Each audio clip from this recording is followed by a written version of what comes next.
দাবি পূর্ণ হয়নি বলে মুখ্য সচিবকে জুনিয়র ডাক্তারদের দীর্ঘ মেলের পরেই হাসপাতাল নিরাপত্তায় 100 কোটি টাকা বরাদ্দ ঘোষণা করেছেন মুখ্যমন্ত্রী মমতা বন্দ্যোপাধ্যায়। তিনি বলেছেন, স্বাস্থ্য আধিকারিক, হাসপাতালের অধ্যক্ষ, জেলা হাসপাতালের অধ্যক্ষ, বিভাগীয় প্রধান, স্বাস্থ্য অধিকর্তা, জেলা শাসক, পুলিশ সুপারদের নিয়ে বৈঠক হয়েছে। সেখানে রাত্রিরের সাথী প্রকল্পের বাস্তবায়ন নিয়ে গুরুত্বপূর্ণ আলোচনা হয়েছে।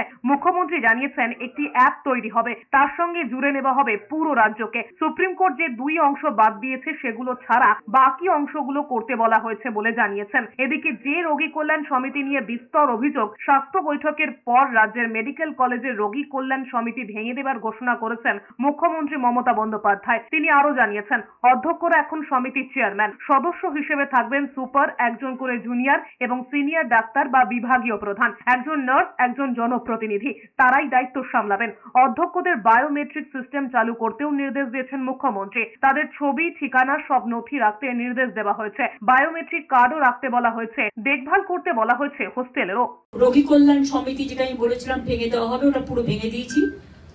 All principal now became the chairman of the রোগী কল্যাণ সমিতি। এবার তাদের ওখানে এমএসভিপিও থাকবে মেম্বার, একজন করে জুনিয়র ডাক্তার, একজন করে সিনিয়র ডাক্তার বা এইচওডি, সিস্টারের পক্ষ থেকে একজন এবং পাবলিক রিপ্রেজেন্টেটিভ একজন থাকবে।